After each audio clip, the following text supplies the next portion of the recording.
చదువుతో పాటు skills, placements తో పాటు సక్సెస్ సందీప్ యూనివర్సిటీ మాత్రమే అందిస్తుంది. ముందు సేవ్ చేసి తర్వాత ఖర్చు పెట్టాలా పెద్దవాళ్ళు చెప్పినట్టు? లేదు ఆఫ్టర్ ఆల్ చిన్న జీవితం ఎంజాయ్ కరు అని చెప్తారా మీ సలహా? ఇన్వెస్ట్ ఫస్ట్ స్పెండ్ లేటర్ అంటున్నారు కదా. చాలా మంది ఎస్ఐపీలకు ఆప్ట్ చేసుకుంటారు. Tell us all about SIP, systematic investment plan. 8th wonder of compounding అని చెప్పి కానీ రూపీ కాస్ట్ యావరేజ్ చెప్తారు. కానీ నాకైతే పర్సనల్గా ఇప్పుడు ఒక వ్యక్తి మంత్లీ ఎస్ఐపి చేస్తున్నారు, ఒక 30,000, 50,000, ₹1,00,000 చేస్తున్నారు. ఇతని ఉద్యోగంలో ఇబ్బంది ఏర్పడింది, at the same time market crash అయిపోయింది. గోల్డ్ రేట్ ఇప్పుడు చూస్తే ఇవాళ రేపటి కాలంలో మళ్ళీ ఇంకా పెరగబోతుందని మీరు భావిస్తారా? అందరూ అనుకుంటారు గోల్డ్ ప్రైస్ తగ్గదని ఎక్కువగా నమ్ముతారు. మనం చెప్పినా నచ్చదు గోల్డ్ ప్రైస్ తగ్గుద్దని. అదే నేను ఒక ఆర్నమెంట్ కొంటే గోల్డ్ ప్రైస్ తగ్గినా నాకు తగ్గిందేమీ లేదు, నా ఆర్నమెంట్ నాకుంది. అదే నేను గోల్డ్ బాండ్ కొంటే ఒక ₹10 మ్యూచువల్ ఫండ్స్ పెడితే మనం ఎంత లార్జ్ లో పెట్టాలి, ఎంత మ్యూచువల్ ఫండ్స్ మిడ్ క్యాప్ లో పెట్టాలి, ఎంత దీనిలో పెట్టాలి? ఇప్పుడు నా కూతురు పెళ్లి గురించి, నా కూతురు చదువు గురించి ఇంకో 14 ఏళ్ళు వెయిట్ చేయగలను అంటే ఐ కెన్ గో అగ్రెసివ్ కదా. Maybe small caps, mid caps consider చేయొచ్చు. కానీ 3 ఏళ్లలో కూతురు పెళ్లి ఉంది అంటే, but even investing in income generating flats అనుకోండి, నాకు ఇక్కడ 30,000 రెంట్ వస్తుంది, ఇక్కడ 25,000 ఈ ఏరియాలో, కానీ దానికి నేను EMIలు కట్టుకోవాలి, ఇచ్చేయాలి. అసలు అలాంటి ఇన్వెస్ట్మెంట్ సౌండ్ ఇన్వెస్ట్మెంట్ సార్? చాలా మంది ఆ రెంట్లు కావాలని చెప్పి ఒక 220 గజాలు స్థలం కొనుక్కొని ఆ ఇండిపెండెన్స్ లో multi floors, multi double bedroom flats కట్టేస్తారు. అన్ని ఫ్లాట్స్ కడితే ఆయన వాచ్మెన్ అవుతాడు. అందరికీ నమస్కారం. I dream special candid conversation కి స్వాగతం, welcome.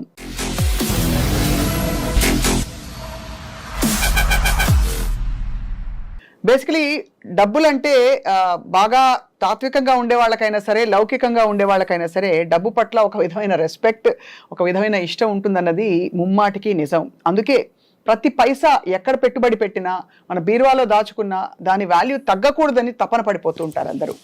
So once again here we are with Ram Prasad garu, అందరికీ సుపరిచిత financial planner, advisor and expert. చాలా మంది చాలా చిన్న తప్పులు చేసి వాళ్ళ రూపాయి పెరుగుతుంది అనుకుంటారు, కానీ 10 ఏళ్ల తర్వాత చూస్తే అమ్మో తగ్గిపోయిందా అని అనిపిస్తుంది రియల్ వాల్యూలో. సో ఈ క్వశ్చన్స్ అన్నిటికీ ఆన్సర్స్ చెప్పడానికి రామ్ ప్రసాద్ గారు మరోసారి మనతో ఉన్నారు, వారితో మాట్లాడబోతాం. రామ్ ప్రసాద్ గారు నమస్కారం అండి. సో మీరు నెలకి ఎంత పర్సంటేజ్ సేవ్ చేస్తారు, ఆ సీక్రెట్ చెప్పండి సార్ ఫస్ట్ మీ ఎర్నింగ్స్ లో. అంటే అందుకే నేను నంబర్ అడగట్లేదు, నా ఖర్చులు తక్కువ కనుక చాలా ఎక్కువ చేస్తాను. ముందు సేవ్ చేసి తర్వాత ఖర్చు పెట్టాలా పెద్దవాళ్ళు చెప్పినట్టు? లేదు ఆఫ్టర్ ఆల్ చిన్న జీవితం ఎంజాయ్ కరు అని చెప్తారా మీ సలహా? మీరు అలా అడిగితే అంటే ఇప్పుడు చాలా ఇన్వెస్ట్ ఫస్ట్ స్పెండ్ లేటర్ అంటున్నారు కదా.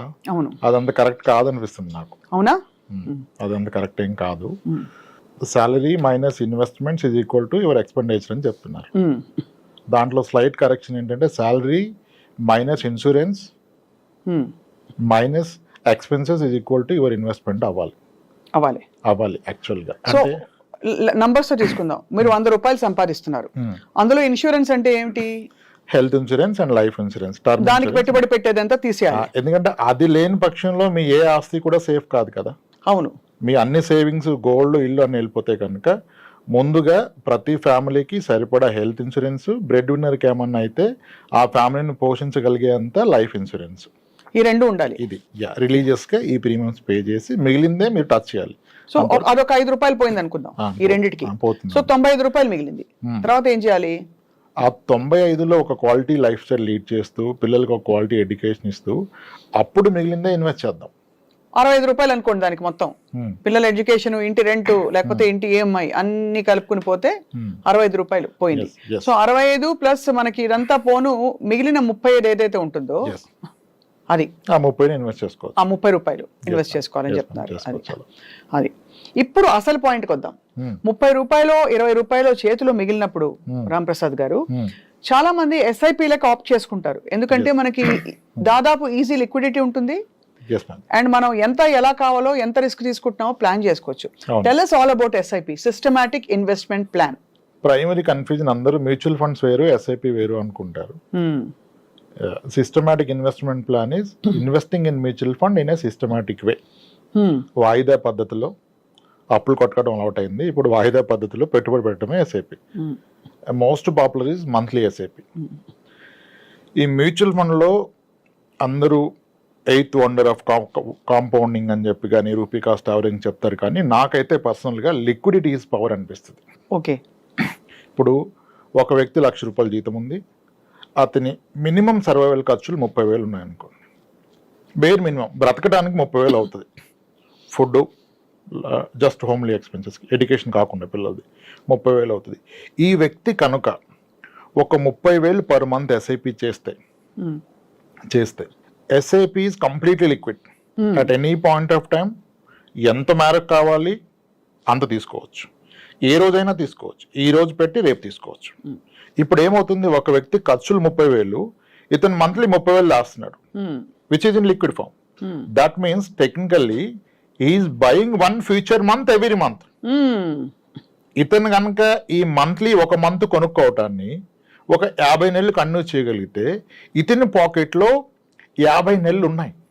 అదే, that is freedom, that is wealth. మీకు ఎంత ఆస్తుంది కాదు, ఎంత టైం మీ పాకెట్లో ఉంది. టైమ్ ఈజ్ ఫ్రీడమ్ కదా. అవును, ఇట్స్ నాట్ మనీ. ఆ లిక్విడిటీ ఈజ్ ది పవర్. అందుకని ఎస్ఐపి ఇంత ప్రమోట్ చేస్తున్నారు. పీపుల్ ఎక్స్పీరియన్స్ అయిన వాళ్ళు కూడా దాన్ని అంతగా ఇష్టపడుతున్నారు. అదే, ఇప్పుడు అది లాభాలు నష్టాలు పక్కన పెడితే మార్కెట్ వల్ల కొంచెం అప్ అండ్ డౌన్ అవ్వచ్చు కనుక, కానీ మీ అవసరానికి అయితే ఆదుకుంటుంది. అండ్ ఇంకొక గ్రేట్ ఫీచర్ ఏంటంటే, ఇప్పుడు ఒక వ్యక్తి మంత్లీ ఎస్ఐపి చేస్తున్నారు, ఒక 30,000, 50,000, ₹1,00,000 చేస్తున్నారు, ఒక 24 నెలలు పెట్టారు, ఇతని ఉద్యోగంలో ఇబ్బంది ఏర్పడింది, at the same time market crash అయిపోయింది. సో రౌండ్ ఫిగర్ 1 lakh, 24 నెలలు 24 లక్షలు పెట్టారు. అది ఎర్లియర్ మార్కెట్ బాగుండటం వల్ల 29-30 లక్షలకి వెళ్ళిపోయింది. ఇప్పుడు మార్కెట్ క్రాష్ అయిపోయి 20 లక్షలకి లేదా 19 లక్షలకి వచ్చేసింది. అవును, ఈ అవకాశం ఉంది. ఇన్వెస్ట్ చేసింది 24 లక్షలు, ఇది వెనక్కి వచ్చి 19 లక్షలు అయింది. అది కూడా కొంతకాలం తర్వాత, 22 సంవత్సరాల తర్వాత. అంటే మామూలుగా ఊరికే దాన్ని పడేసి ఎక్కడో ఎఫ్డీలో పడేసి పెట్టినా కూడా ఎంతో కొంచెం అంత పెరిగి వచ్చేది. ఇప్పుడు ఈయన ఇక్కడ పెట్టడం వల్ల తగ్గింది. ఆ రోజు ఈయనకి ఇబ్బంది వస్తే, ఇబ్బంది ఎన్ని రోజులు ఉంటుంది, ఒక జాబ్ లో గ్యాప్ వస్తే మేబీ 6 months, మేబీ 8 months. అంటే ఇతనికి అవసరం యాక్చువల్గా 6 లక్షలు లేదా 8 లక్షలు లేదా నెలవారీ 1 లక్ష. ఇప్పుడు అతనికి ఉన్న 19 లక్షల్ని ఒకటి తీసుకోవచ్చు, కానీ రేటు తక్కువలో ఉంది కనుక తీసుకుంటే దానికి నష్టం. అప్పుడు దానికి ఎగెనిస్ట్ గా లోన్ తీసుకోవచ్చు. ఓహో, బంగారం మీద ఎలా లోన్ తీసుకున్నాం, మ్యూచువల్ ఫండ్లో కూడా అలానే లోన్ తీసుకోవచ్చు. అప్పుడు నేను నా ఇన్వెస్ట్మెంట్ డిస్టర్బ్ అవ్వట్లేదు. ఇప్పుడు తక్కువ రేట్లో ఉంది కనుక లోన్ తీసుకుని రేపు పెరిగా కావాలంటే లోన్ క్లోజ్ చేసుకోవచ్చు. అది ఎలా క్యాలిక్యులేట్ చేస్తారు సార్, దాని యొక్క ఇంట్రెస్ట్ కానీ? Interest very reasonable. Like personal loans కన్నా కాస్త తక్కువలో ఉంటుంది, 10%, 10.5%.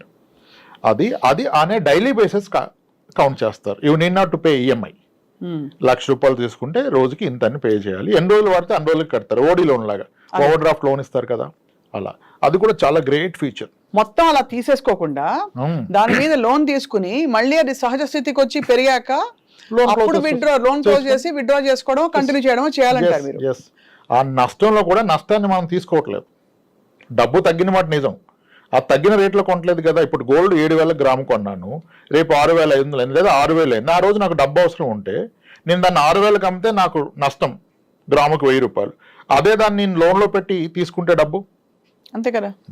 ఇంకోటి, ఈ లోన్ తీసుకునే క్రమంలో మనకి నార్మల్గా మనం లోన్ అనగానే పర్సనల్ లోను, హోమ్ లోన్ అంటే మీకు సిబిల్ ఉందా, ఇన్కమ్ ఉందా, ట్రాక్ రికార్డ్ ఎలా ఉంది అంటారు. ఇక్కడ ఏం అవసరం లేదు, నో సిబిల్, నో ఇన్కమ్. కరెక్టే కదా. అది అద్భుతంగా పనికొస్తుంది చాలా మందికి. ఇది చాలా మందికి ధైర్యాన్ని ఇస్తుంది. ఇవాళ రేపు మీ లైఫ్ లో రిస్క్ ఏంటి అంటే అందరు చెప్పేది జాబ్ పోతే ఏమవుతుంది, జాబ్ పోతే you get free time, you can go on vacation. How can it B?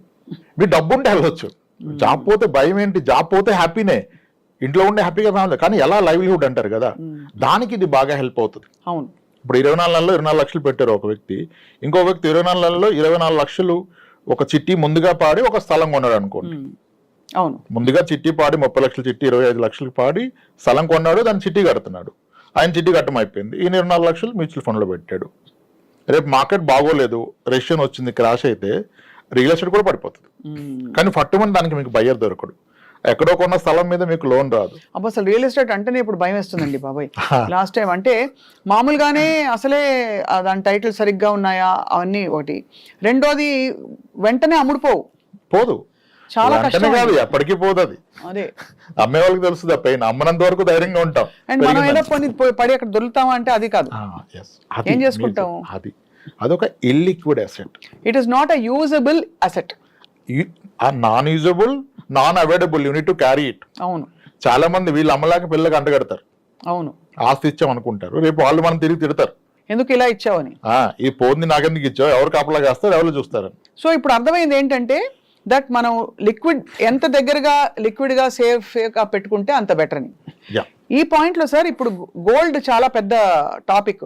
In fact last time మనం గోల్డ్ గురించి మాట్లాడితే పిచ్చి పిచ్చిగా చూసారు జనం. మళ్ళీ అడుగుతాను, గోల్డ్ బాండ్స్, గోల్డ్ రేట్ ఇప్పుడు చూస్తే ఇవాళ రేపటి కాలంలో మళ్ళీ ఇంకా పెరగబోతుందని మీరు భావిస్తారా? అంత ఈజీ కాదు మేడం గోల్డ్ ప్రెడిక్ట్ చేయటం. మనకి గోల్డ్ కి కోరిలేషన్ విత్ స్టాక్ మార్కెట్ అని, ఇన్ఫ్లేషన్ అని, వార్ సినారియోస్ అన్నీ చెప్పాం, కానీ మోస్ట్ ఆఫ్ ద టైం ఇది రాంగ్ అని ప్రూవ్ అయిపోతుంది. మార్కెట్ పెరిగినప్పుడు గోల్డ్ విపరీతంగా పెరిగింది. ఇప్పుడు మార్కెట్ అండ్ గోల్డ్ రెండు కరెక్షన్ వచ్చాయి. అవును కదా, యుఎస్ లో ట్రంప్ ఎఫెక్ట్ అనుకున్నారు, gold price will come down అంటారు ట్రంప్ చేస్తే. India as a country gold import తగ్గితే country economy will become strong actually. అవును, our most burden is crude import and gold import. కానీ గోల్డ్ని మనం అంత ఈజీగా కంట్రోల్ చేయలేం ఇంపోర్ట్ని కదా. So gold price global parameters మీద ఎక్కువగా డిపెండ్ అయి ఉంటుంది బికాజ్ వీఆర్ ఇంపోర్టింగ్ కనుక. అయితే గోల్డ్ ప్రైస్ ఎలా తగ్గుద్దని పక్కన పెడితే తగ్గొచ్చు పెరగొచ్చు. అందరూ అనుకుంటారు గోల్డ్ ప్రైస్ తగ్గదని ఎక్కువగా నమ్ముతారు. మనం చెప్పినా నచ్చదు గోల్డ్ ప్రైస్ తగ్గుద్దని. పెరుగుద్ది అంటే హ్యాపీగా ఉంటారు. కానీ దేర్ ఆర్ సినారియోస్. గోల్డ్ 6 ఏళ్ల పాటు 8 ఏళ్ల పాటు ప్రైస్ పెరగడం పోగా తగ్గిన కేసులు చాలా ఉన్నాయి. మీరు చూస్తే 2012 నుంచి 2018 వరకు గోల్డ్ ఇంచుమించుగా 15-16% తగ్గింది. 32,000 10 గ్రామ్స్ ఉన్న గోల్డ్ అది 24,000-26,000 వెళ్ళిపోయి 2012 తర్వాత అలా పడిపోయి 2018లో మళ్ళీ 32,000 వచ్చింది. ఇది ఎవ్వరూ గ్రహించరు. ఇక్కడ ఎందుకు ఈ పాయింట్ చెప్తున్నానంటే, అదే నేను ఒక ఆర్నమెంట్ కొంటే గోల్డ్ ప్రైస్ తగ్గినా నాకు తగ్గిందేమీ లేదు, నా ఆర్నమెంట్ నాకుంది. అదే నేను గోల్డ్ బాండ్ కొంటే గోల్డ్ తగ్గితే నా రూపీ తగ్గిపోయింది. అవును, గోల్డ్ కాయిన్ కొన్నా తగ్గిపోయింది, ఎందుకంటే I'm not consuming it. Ornament gold కొడితే వేస్టేజ్ మేకింగ్ ఛార్జెస్ లో పోతుంది. ఎంత పోతుంది? 15, 18, 20. కానీ దాన్ని వేసుకోవడం వల్ల వచ్చే తృప్తి ముందు ఆ 18, 20 కొలలేం కదా అసలు. అట్లీస్ట్ ఆ తృప్తి అయినా వస్తుంది. అది వస్తుంది. అది వచ్చినప్పుడు తగ్గితే తగ్గినట్టు కాదు. హారం సైజ్ తగ్గదు, వడ్డానం ఏం తగ్గదు. అవును, కానీ అదే మీరు బాండ్ లో పెడితే మీ అమౌంట్ తగ్గిపోయింది. అవును, మీరు కాయిన్ కొంటే కాయిన్ వాల్యూ తగ్గిపోయింది. కాయిన్ ని మీరు వాడుకోలేరు. కాయిన్ డబ్బు దాన్ని కన్వర్ట్ చేస్తేనే కదా వాడతారు. అవును. సో కాబట్టి ఆర్నమెంట్ ఈజ్ బెస్ట్. ఆర్గ్యుమెంట్ ఏంటంటే వేస్టేజ్ మేకింగ్ అంటారు. అది లేని దేనికి షేప్ రాదు కదా. అంతే. ఇప్పుడు సార్, ఇప్పుడు ఇందాక మనం ఎస్ఐపిలు అంటే మ్యూచువల్ ఫండ్స్ గురించి మాట్లాడాం. లార్జ్, మిడ్ క్యాప్, ఇంకా స్మాల్, ఇవన్నీ పేర్లు వింటూ ఉంటాం. ఒక 10 రూపాయల మ్యూచువల్ ఫండ్స్ పెడితే మనం ఎంత లార్జ్ లో పెట్టాలి, ఎంత మ్యూచువల్ ఫండ్స్ మిడ్ క్యాప్ లో పెట్టాలి, ఎంత దీనిలో పెట్టాలి? అది నేను పెడుతున్న అమౌంట్ కాదు, నేను పెడుతున్న టైం హారిజన్ బట్టి అది ఎంత కాలం పట్టగలిగేదాన్ని. తక్కువ కాలానికి అయితే లార్జ్ క్యాప్లు, ఇంకా తక్కువ కాలం అయితే hybrid equity, mix of debt and equity, ఇంకా తక్కువ కాలం అయితే డెట్లో కూడా short term debt, something like liquid fund, అటువంటి ఫండ్స్లో పెట్టుకోవాలి. ఇది నా గోల్ని బట్టి, నా టైం పీరియడ్ని బట్టి, కానీ నేను పెడుతున్న అమౌంట్ని బట్టి కాదు. అదే ఇప్పుడు నా కూతురు పెళ్లి గురించి, నా కూతురు చదువు గురించి ఇంకో 14 ఏళ్ళు వెయిట్ చేయగలను అంటే ఐ కెన్ గో అగ్రెసివ్ కదా. Maybe small caps, mid caps consider చేయొచ్చు. కానీ 3 ఏళ్లలో కూతురు పెళ్లి ఉంది అంటే అసలు ఈక్విటీనే పెట్టకూడదు. 3 ఏళ్ళకి ఈక్విటీ లార్జ్ క్యాప్ కూడా కరెక్ట్ కాదు. హైబ్రిడ్ కూడా చాలా రిస్క్. అంతే. 3 years లో నెగిటివ్ రిటర్న్ వస్తుంది, ఖచ్చితంగా నెగిటివ్ రిటర్న్ వస్తుంది. సో మన అవసరాన్ని, దానికి ఉన్న టైంని బట్టి కేటగిరీ ఆఫ్ ఫండ్, నాట్ మన అమౌంట్. అదే మనకి కార్తీక మాసం అయిపోయింది, పెళ్లిళ్ళ సీజన్ వస్తుంది. ఒక చాలా ఎక్స్పీరియన్స్డ్ ఫైనాన్షియల్ ప్లానర్ గా మీరు చెప్పండి సార్, ఎవరిని తప్పు పట్టలేం, కానీ ఇంత లక్షలు కోట్లు పెట్టి పెళ్లిళ్ళు చేయడం గురించి మీ అభిప్రాయం ఏంటి సార్? అయ్యో అద్భుతం కదా మేడం. అంతేనా? చేయగలిగే స్తోమతను చేసుకోవడం మంచిది కదా. అంతేనా? That contributes to economy. ఈ మ్యూచువల్ ఫండ్స్ పెరగాలంటే ఎవరో ఖర్చు పెట్టాలి కదా. అంతే అంటారు. ఇదంతా సర్క్యులేట్ అవుతుంది కాబట్టి ఏం పర్లేదు అంటారు. లేదు, ఒక తండ్రికి ఎంత అనుభవం మిగులుతుంది ఖర్చు పెడితే. స్థాయికి మించి కాదు, పెట్టగలిగిన వాళ్ళు పెట్టవచ్చు. అదే అంటే నీకున్న ఓవరాల్ నెట్వర్త్ లో ఎంత పెడుతున్నావు అనేది ఇంపార్టెంట్. ఎవరి స్థాయికి వాళ్ళకి. 10 కోట్లు ఆస్తున్న వ్యక్తి దాంట్లో ఒక 5% ఖర్చు పెట్టుకుంటే అతనికి లైఫ్ టైం అచీవ్మెంట్. సో మీ దృష్టిలో ఒక నెట్వర్త్ లో ఒక 10% వరకు ఓకే, అంతేనా? మీకు ఓన్లీ కిడ్ ఉంటే, 2 కిడ్స్ ఉంటే ఆ 10 లో 2 పెట్టుకోండి. అంతే. It again depends. యాక్చువల్గా ఇప్పుడు అందరి దగ్గర డబ్బు ఉందండి, ఈ డబ్బును ఇంకా పెంచుతా అంటున్నారు, కానీ ఈ డబ్బును అనుభవించగలనా, నాకున్న లైఫ్ టైం ఎంత? ఇక్కడ క్వశ్చన్ మీకు ఎంత ఉందని కాదు, మీరు మీ డబ్బును క్రాస్ చేస్తారా, మీ డబ్బు మీ జీవితాన్ని క్రాస్ చేస్తుందా? The day you get to know మీ డబ్బే మీకన్నా ఎక్కువ రోజులు మిగిలిపోద్ది అన్నప్పుడు ఇంకా మీకు దేనికి వరి, ఖర్చు పెట్టండి. హ్యాపీగా ఖర్చు పెట్టుకుని అంతే, you can create wealth for others at least in the process. మనకి మంచి లైఫ్ పెట్టుకోవచ్చు. ఇది చాలా రెవల్యూషనరీ అప్రోచ్ అండి. ఎందుకంటే నేను ఇంతవరకు విన్న ఫైనాన్షియల్ ప్లానర్స్ అందరూ ఇంకా దాచు అని అడ్వైస్ ఇచ్చేవాళ్ళు చూశాను తప్ప. అయ్యో ఎలా చెప్తున్నారు మీరు, అంబానీ అంత నెట్వర్క్ కావాలంటే రాబోయే 40 ఏళ్ళు నెలకింత పెట్టండి అంటారు. ఈ రోజు అంబానీకి ఉన్న నెట్వర్క్ మీరు మాట్లాడుతుంది, 40 ఏళ్ళ తర్వాత ఆ నెట్వర్క్ వాల్యూ ఉండదు బికాస్ ఆఫ్ ఇన్ఫ్లేషన్. మీరెందుకు ఆయనతో పోల్చుకుంటున్నారు? కాబట్టి ఆ రిస్క్ ని, ఆ వర్తమానాన్ని, భవిష్యత్తుని బ్యాలెన్స్ చేసుకుంటూ ఉండడమే సౌండ్ ఫైనాన్షియల్ ప్లానింగ్. ఇక్కడ చాలా ఇంట్రెస్టింగ్ పాయింట్ ఒకటి అడుగుతాను రామప్రసాద్ గారు. రియల్ ఎస్టేట్ అనగానే అందరూ ఎగిరి గంతులు వేస్తారు, డబ్బులు పడేసి ఉంచుతాము. ఇందాక మీరు ల్యాండ్ గురించి చెప్పారు, but even investing in income generating flats అనుకోండి, నాకు ఇక్కడ 30,000 రెంట్ వస్తుంది, ఇక్కడ 25,000 ఈ ఏరియాలో, కానీ దానికి నేను EMIలు కట్టుకోవాలి, ఇచ్చేయాలి. అసలు అలాంటి investment sound investment sir? It's all case to case. ఇప్పుడు 60 ఏళ్ళ వయసు దగ్గర పడుతున్న వ్యక్తి అతని దగ్గర డబ్బు పెట్టుకుంటే పిల్లలు అడుగుతారు.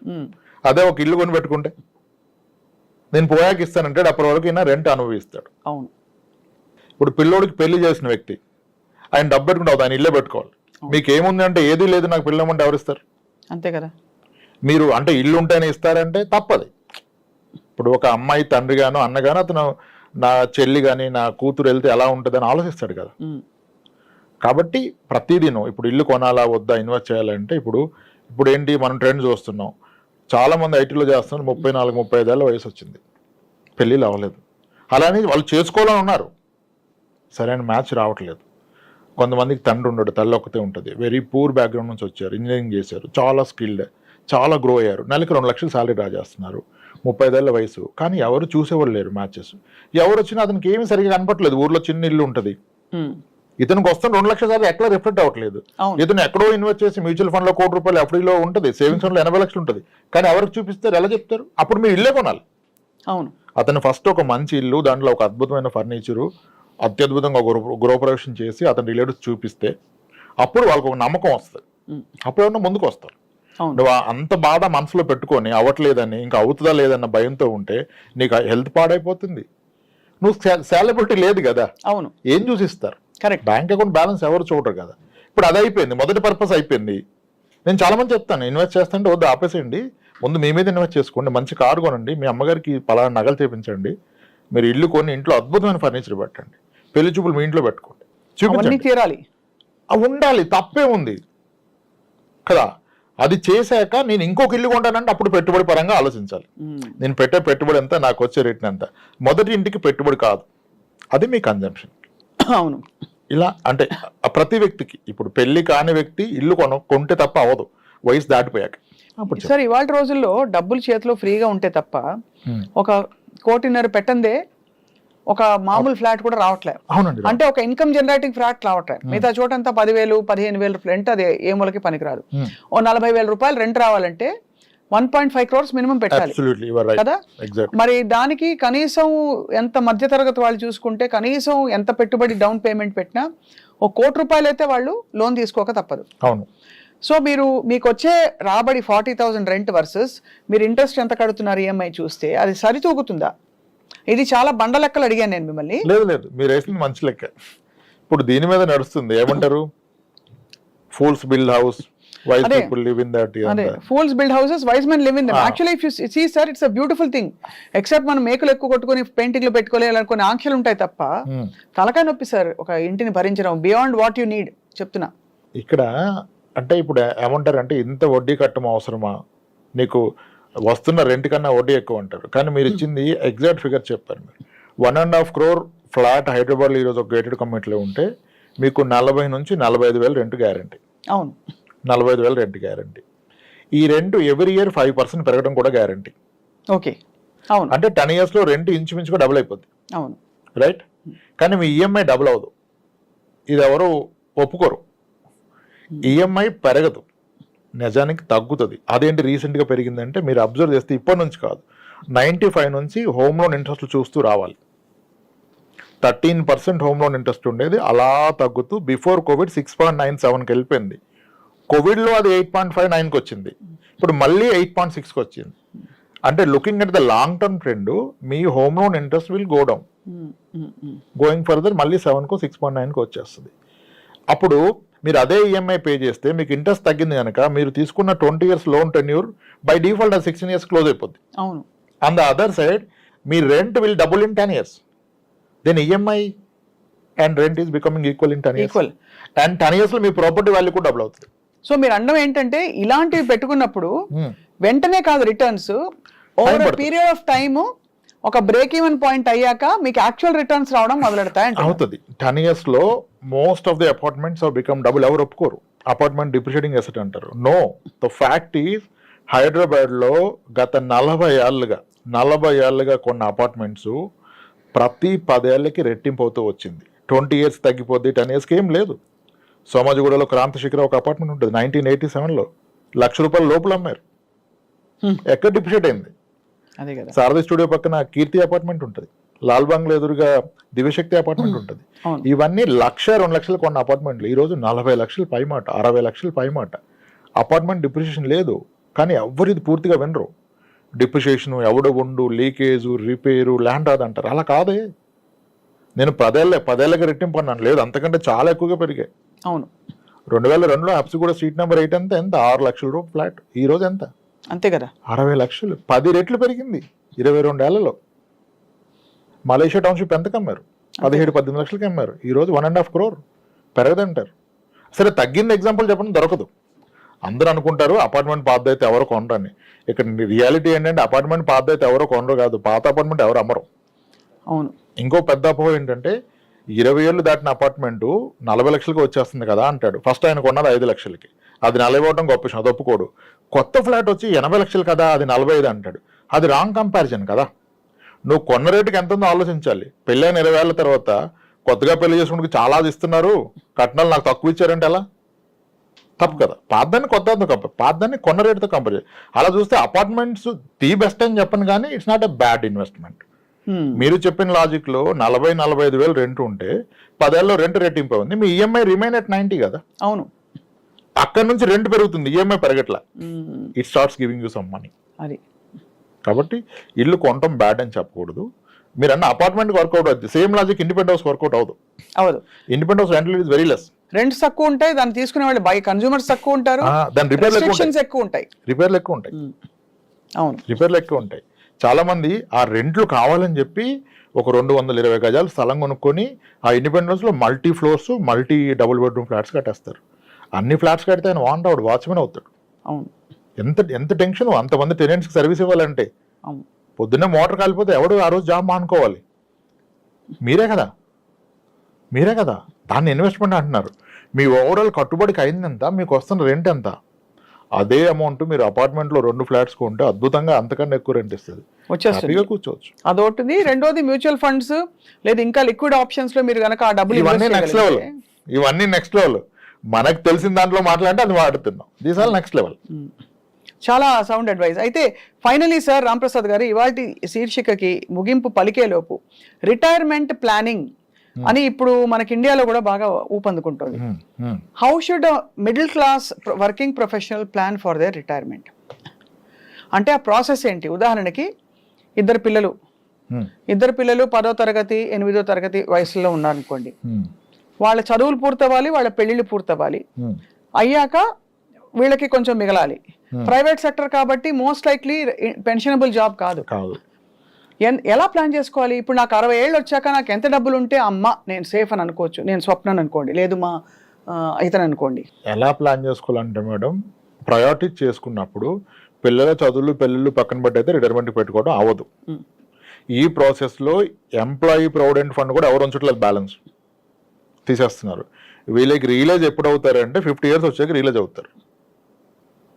అంటే మీకు రన్వేలో చాలా తక్కువ స్పేస్ ఉంటుంది, you need to take off. అవును, డిఫికల్ట్ అయిపోద్ది అప్పుడు, యూ కాంట్. సో అందుకనే ఆ ఆలోచన ఎర్లీగా వస్తే you will able to make something. అదే మీరు అన్నట్టు మ్యూచువల్ ఫండ్స్ పడేసి పెట్టడం, దానిలో ఏదైనా కానివ్వండి, ఫస్ట్ వీ షుడ్ రియలైజ్ నా రిటైర్మెంట్ నాటికి నా నెలవారీ ఖర్చు ఎంత ఉంటుంది. ఈ లెక్కలో తప్పిపోతారు. ఫస్ట్ ఈ లెక్క తప్పని ఇంకేమి చేయలేరు. ప్రతి 10 ఏళ్ళకి ప్రతి ఫ్యామిలీ ఖర్చులు మినిమం రెట్టింపు అవుతాయి. నిజానికి 3 times పెరుగుతున్నాయి రెట్టింపు. ఇప్పుడు 30 ఏళ్ల వ్యక్తికి కనుక నెలవారీ ఖర్చు 30,000 ఉంటే 30,000 ఉంటుంది కదా. అవును. 40 సంవత్సరాలు వస్తే నెలవారీ ఖర్చు 60,000.